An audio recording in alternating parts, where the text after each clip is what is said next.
It was a lonely decision Dwight Eisenhower had to make that gray, cloudy day in 1944. The fate of millions of people, the fate of all of Europe and the world depended on it. Yet it was a decision he had to make alone, and the results, whatever they were, would be his responsibility. For days now, he had been consulting with meteorologists, hoping for the weather conditions he described as perfect. Clear, and with a wind of 5 or 6 miles an hour blowing inshore, he said, so the smoke and dust of the battle will blind the enemy and not us.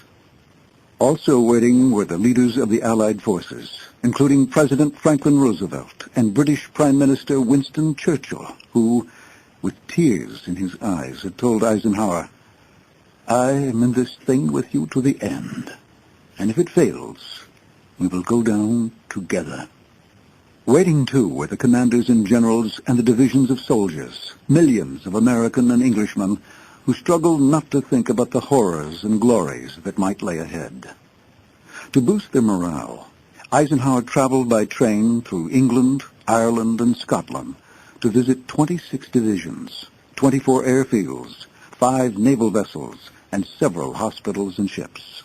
At one site, where sailors stood at attention in a heavy downpour, dressed only in their uniforms, he removed his own raincoat, a gesture they never forgot.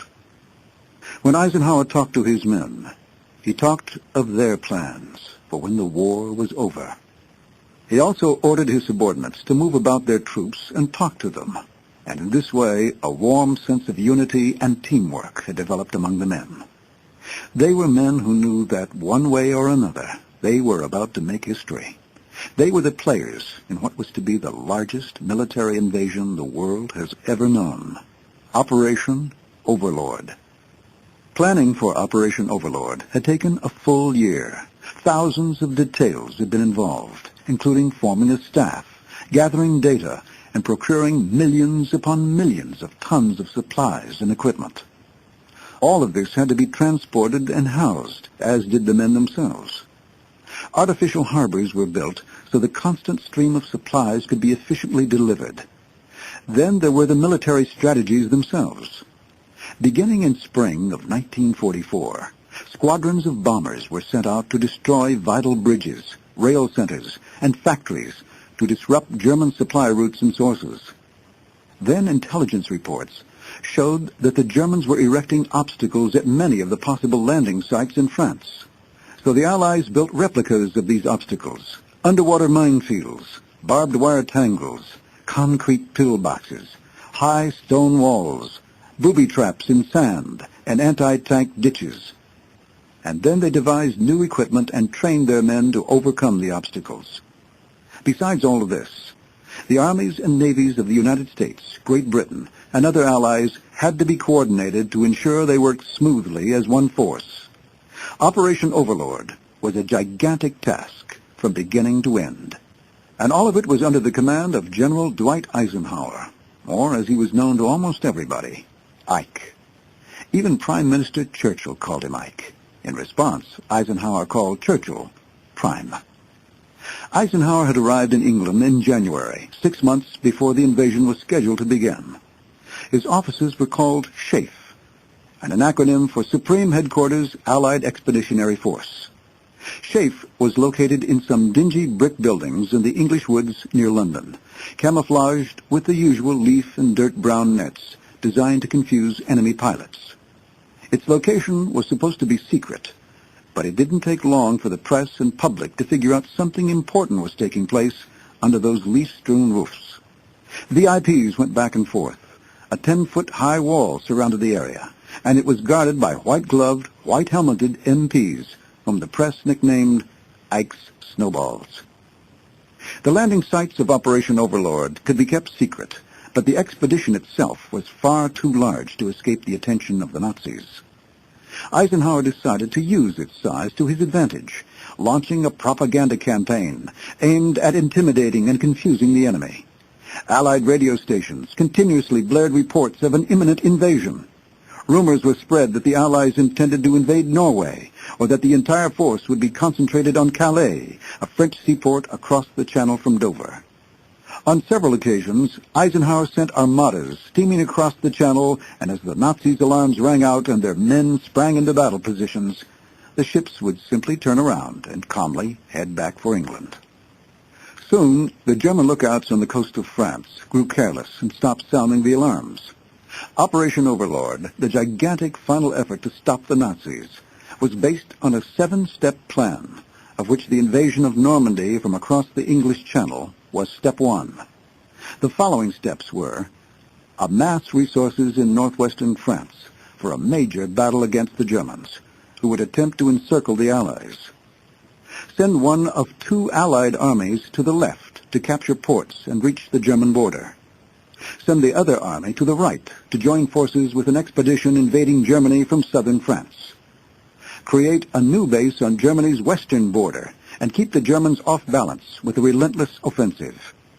Destroy the German military force west of the Rhine and make bridgeheads across the river. And make the final attack with the left army taking the Ruhr, Germany's industrial center, followed by an immediate thrust through Germany. It was an ambitious and bold plan, and all of it relied on the success of the first step, the landing of the Allied troops on the beaches of Normandy.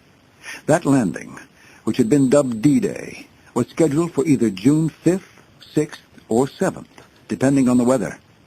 They would need low tides and calm seas for the landing boats, and clear skies for the bombers protecting them. As the deadline approached, Eisenhower developed a painfully sore eye and a ringing in one ear. The stress he endured was enormous. The Allies, as he said, were definitely placing all their hopes, expectations, and assets in one great effort. Failure, he said, would carry with it consequences that would be fatal. If the weather on the proposed dates wasn't favorable, D-Day would have to be delayed 2 weeks before there was once again the proper combination of moonlight, low tide, and the hour of sunrise. By then, they would have probably lost both their secrecy and the morale of their troops, and the enemy would have had time to prepare. Eisenhower said the prospects of a delay were terrifying to contemplate. But on June 4th, the meteorologists gave their prediction: strong winds, high waves, and dark clouds. A June 5th invasion was canceled. Word went out immediately to the top commanders of the fleets in the crowded harbors, and to the army posts throughout southern England, which was now one vast military camp. All through the day on June 5th, Eisenhower conferred with the meteorologist about the possibility of June 6th. He waited until the last possible report, which predicted a slim chance the weather would clear up on June 6th, a good chance it would turn bad again on June 7th. Eisenhower now faced a soul-racking decision. He could risk millions of lives on the small chance of good weather, or he could delay the landing and lose the vital military advantage of surprise. Finally, he made his decision. "Let's go," he said. On June 6th, 1944, 1 million men and 4,000 ships landed on the beaches of Normandy. By nightfall, they had a firm hold. Then they began to fight their way into the heart of France to drive back the forces of Adolf Hitler's fascism. Within 10 weeks, the Germans had been driven from most of France. Then began a slow, broad advance, culminating in the Battle of the Bulge at the end of the year. By May the next year, 1945, Germany had unconditionally surrendered. Operation Overlord had succeeded. The decision Eisenhower had made on the fateful day of June 5th had been the right decision. He was now the biggest hero in America. In some ways, Dwight Eisenhower was the least likely person to rise to the highest ranks of the military and gain fame as a war hero. He was born to a deeply religious couple who belonged to a Protestant sect called the River Brethren, which believed in pacifism. The only soldier in the family tree had been a brother of his grandfather, who fought in the Civil War. And Dwight, from childhood until he died, was known not for his toughness, but for his geniality and his wide, warm grin. He was born October 14th, 1890 in Texas, and was christened David Dwight Eisenhower. But for some reason, he was always called Dwight David. That is, until his schoolmates began calling him Ike. From then on, his mother was the only one who persisted in calling him Dwight. There were 6 boys in the Eisenhower family. A 7th had died in infancy, and Ike was right in the middle as number 3. When Dwight was still a baby, his family moved to Abilene, Kansas, where his father took work in a creamery. The Eisenhowers were always very poor, and the sons raised and sold vegetables and found other jobs to help with the expenses. All through school, Eisenhower was popular with his classmates. Just the same, in his high school yearbook, the prediction was that he would become a history professor, and that his older brother, Edgar, would someday be President of the United States. When he graduated from high school, Dwight worked full-time at his father's creamery to help pay his brother's first-year college expenses. He himself had no plans for higher education until a friend persuaded him to apply to the National Military Academies, where tuition was free. He received an appointment to West Point and accepted it, simply because it was the only opportunity he had to pursue his learning. He always respected his parents' opposition to war, even after he'd begun his career as a soldier.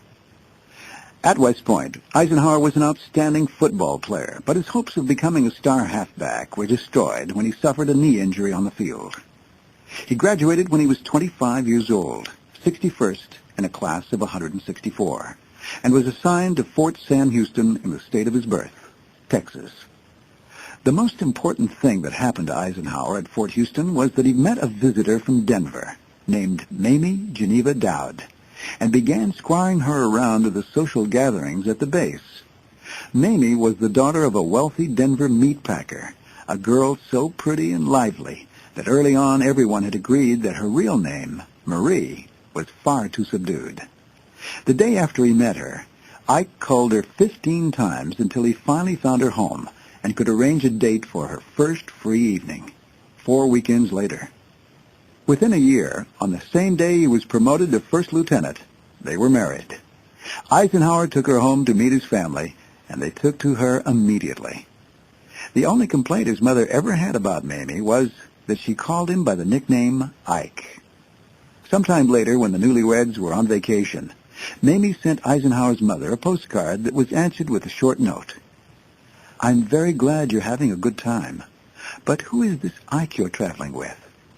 The couple's first son died of scarlet fever when he was only 3 years old, but they had another, John Eisenhower, who later became an Army officer and a diplomat.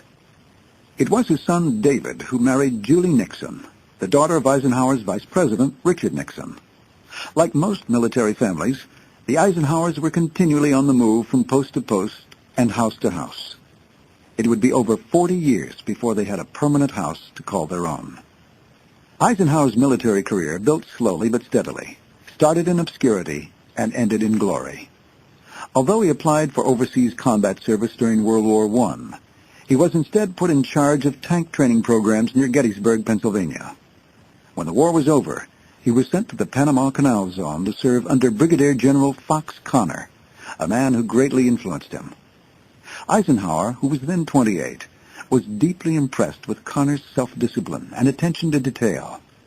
Connor, in turn, was so impressed with Eisenhower that he recommended him for what was known as the Army's Leadership Factory, the Command and General Staff School in Kansas. There, the Army's best men were taught a highly demanding course in tactics and other military skills. Eisenhower completed his training when he was 36, graduating first in a class of 275. During the next few years, Ike held several posts, including one as an aide to General Douglas MacArthur, the Army Chief of Staff in Washington. MacArthur took Eisenhower with him when he was appointed military advisor of the Philippines, a country which was then a U.S. possession, but which was being prepared for independence. Eisenhower's task was to plan the military defense of the Philippines and establish a military academy for the new government. While he was there, he also took flying lessons and proudly made his first solo flight when he was 47 years old. Then came the cataclysmic year of 1939.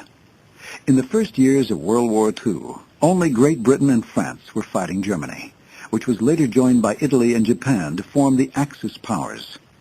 But by 1940, the United States began to build up its own military forces, as it seemed more and more inevitable that it, too, would be drawn into the battle. That war would be the source of Eisenhower's meteoric rise as a military commander. In 1941, the Army set up a war game in Louisiana to test the strength of its forces. The games involved over 500,000 troops and the Army's most brilliant commanders. Eisenhower was in charge of planning the strategy of the Third Army in a mock battle that pitted it against the tank division commanded by George S. Patton, a friend of Eisenhower's and a future war hero himself. Eisenhower's men brilliantly defeated Patton's, and Eisenhower was awarded with a promotion to brigadier general. His performance also caught the eye of General George Marshall, who had replaced MacArthur as Army Chief of Staff. The United States entered the war in December 1941 after Japan bombed the U.S. naval base at Pearl Harbor, Hawaii. Immediately, Marshall called Eisenhower to Washington to participate in the War Plans Division. He was promoted to Major General shortly after, and in June 1942, when he was 52 years old, he was named Commanding General of U.S. Forces in the European Theater of Operations. He had been chosen from a field of over 366 skilled and experienced senior officers. The rapid advancement of Eisenhower was due not just to his military knowledge, but to his ability to persuade and mediate. Throughout his career, men from all kinds of backgrounds and different nationalities were impressed by his friendliness and optimism and liked and trusted him. Only a month after being named Major General, Eisenhower was made a Lieutenant General and assigned to command the Allied forces invading North Africa. The invasion of North Africa was a stunning victory in which the region was recaptured from German and Italian forces. When it was over, Eisenhower was promoted to 4-star General, which was at that time the highest rank in the Army. His next tasks were to organize the Allied invasions of Sicily and Italy. In all his campaigns, Eisenhower was especially gifted at creating unity among commanders from different nations that made up the Allies. It was not always an easy task. Many of these commanders were stubborn and outspoken, and Eisenhower had to be as much a diplomat as he was a planner. Finally, in 1943, the United States and Great Britain set up a combined staff to plan Operation Overlord, the Allied invasion of German-occupied Europe. Both Eisenhower and his former supervisor, George Marshall, were highly recommended to command the operation. But because he thought Marshall's work in Washington was too critical, President Franklin Roosevelt gave Eisenhower the job. In December 1943, at the age of 53, he was named Supreme Commander of the Allied Expeditionary Force in Europe. After the success of Operation Overlord and the final defeat of Germany and the Axis powers, Eisenhower was promoted to the newly created rank of 5-star General. He returned to the United States in triumph, receiving a hero's welcome everywhere he went. But the hero had seen enough of war.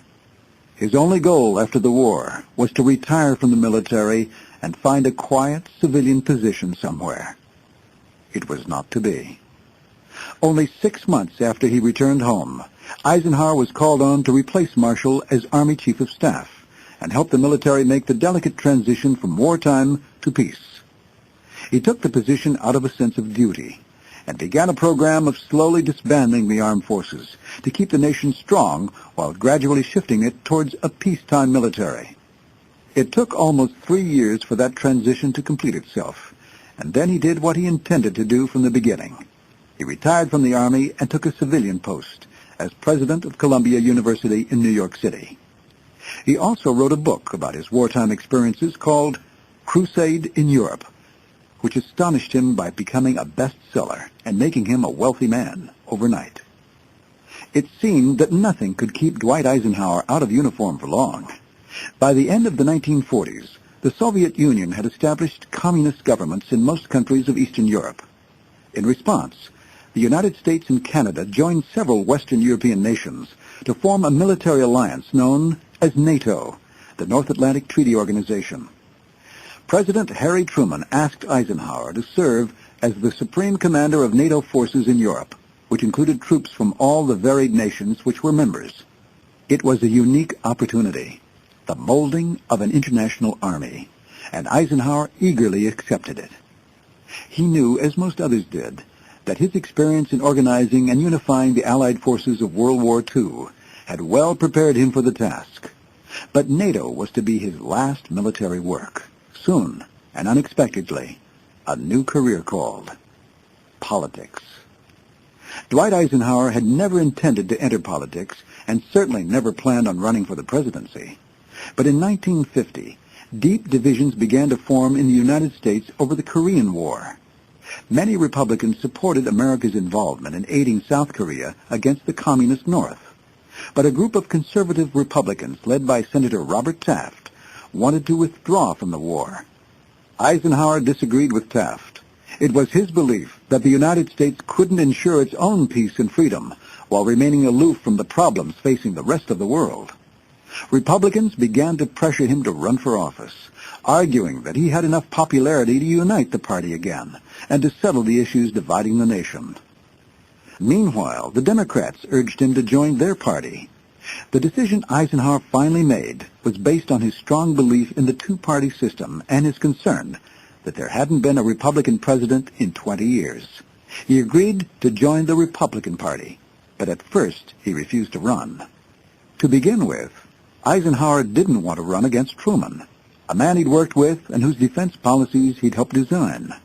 Secondly, he was worried about a letter he'd sent to a newspaper in 1948, in which he'd said it was necessary and wise that professional soldiers abstain from seeking high political office. Nevertheless, forces began to conspire to change his mind. The first event that influenced him was that Truman decided not to run for re-election.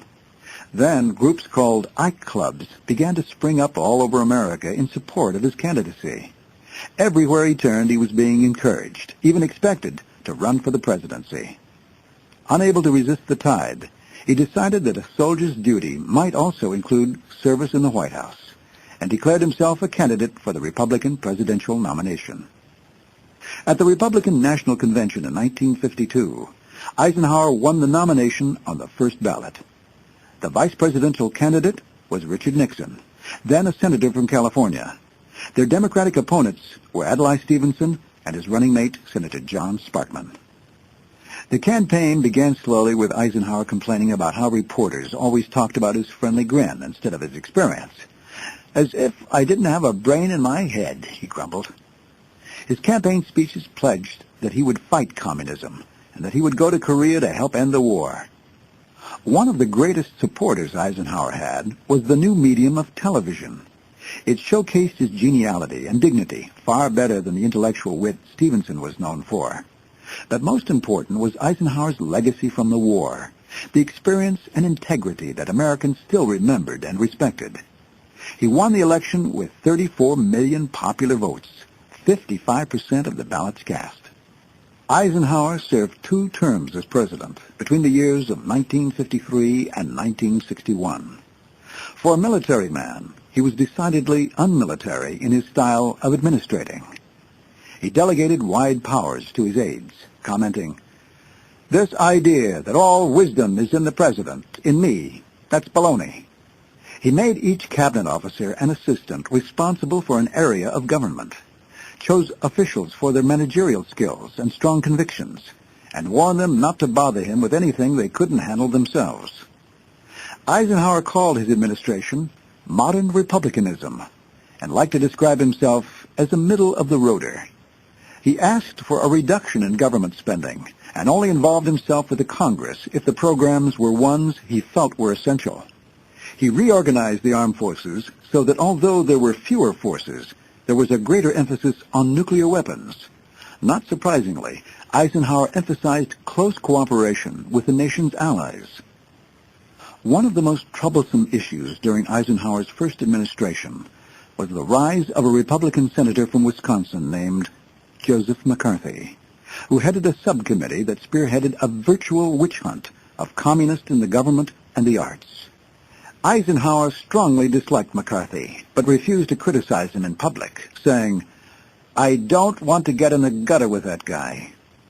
However, when McCarthy tried to ban books he considered written by communists, Eisenhower urged students at a commencement ceremony at Dartmouth College not to join the book burners.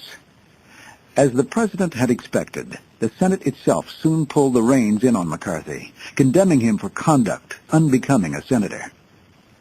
Eisenhower kept his campaign promise to visit Korea, and although the trip failed to bring an immediate result, A truce was signed only months later, in July of 1953. In spite of the demands of his office, Eisenhower was one of the more relaxed presidents, and he always scheduled time for recreation and rest. Ever since Dwight Eisenhower, the American presidency has been associated in the public mind with the pastime of golfing. It was his favorite recreation, as it would be for several future presidents, and passers-by would sometimes see him practicing his golf shots on a special green he'd installed on the White House lawn. His other favorite hobby was cooking. One of his favorite social events was to invite friends to a barbecue on the White House roof, where he'd broil steaks on a charcoal grill. At the time of his presidency, Eisenhower was the oldest president America had ever had. The public was often concerned about his health.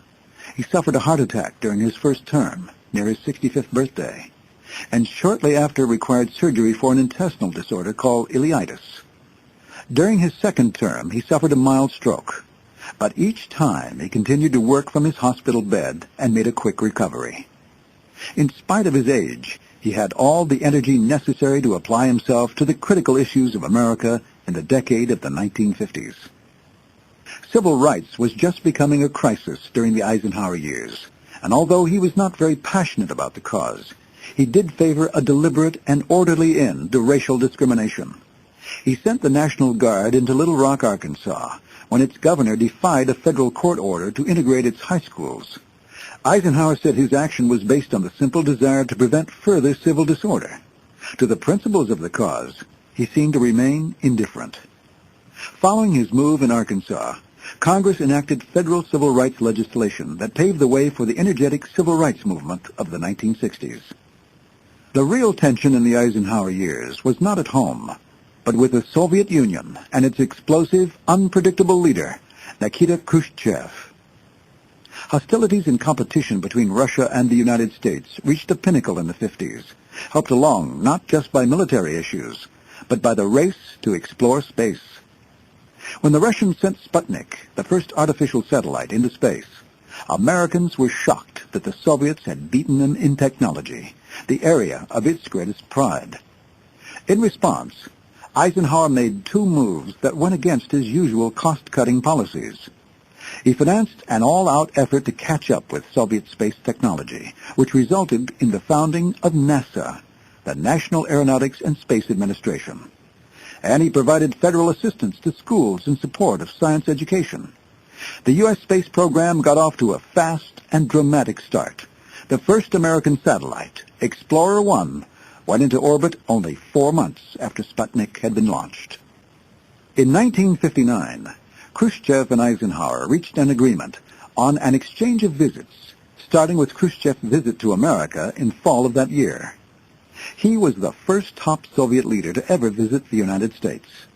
But 6 months later, just when Eisenhower was preparing for his return visit to Russia, the Soviets shot down an American U-2 spy plane flying over their territory. Khrushchev demanded an apology. Eisenhower refused. And in a rage, Khrushchev withdrew his invitation for a visit. Behind the scenes, Eisenhower used the CIA to take action against other communist-supported governments abroad, including the overthrow of leftist governments in Guatemala and Iran. The end of Eisenhower's 2 terms in office was marked by yet another break in communist relations, this time with the country of Cuba. When Fidel Castro seized all property owned by U.S. companies in Cuba, Eisenhower responded by breaking off diplomatic relations with the country. By the time Eisenhower left office, the Cold War between America and its allies and communist nations was at its peak. Eisenhower was the first president whose term of office was limited by the Constitution. In 1951, Congress had approved the 22nd Amendment, limiting a president to 2 elected terms. There was never any question of Eisenhower running for a third, and the nomination of 1960 passed to Richard Nixon, who was defeated by John F. Kennedy. The 8 years the Eisenhowers spent in the White House were the longest time they had ever lived in one place. Right before he was elected, they had bought their first permanent home, a farm in Gettysburg, Pennsylvania, and now, with the presidency behind him, this is where they finally headed.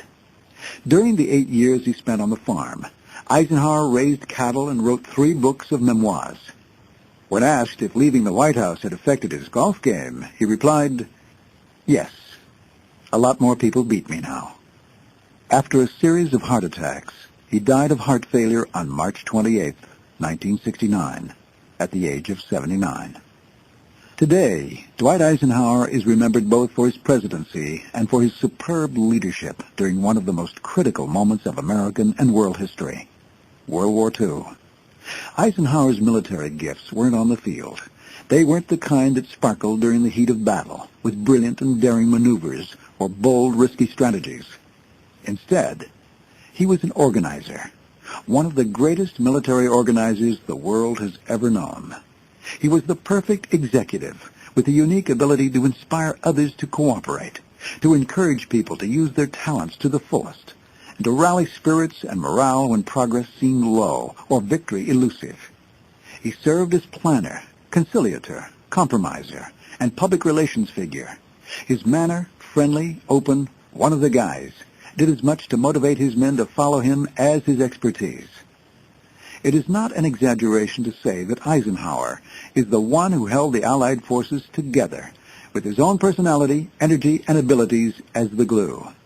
In the original Dutch, the name Eisenhower meant hewer or maker of iron, and that seems exactly what Dwight Eisenhower became. It was he who guided the mighty invasion and led the powerful alliance that was unparalleled in the history of warfare. Because of that, and of the ensuing victory against the dark forces of Hitler's fascism, Ike remains one of the most beloved popular heroes of modern times. This is the end of the session.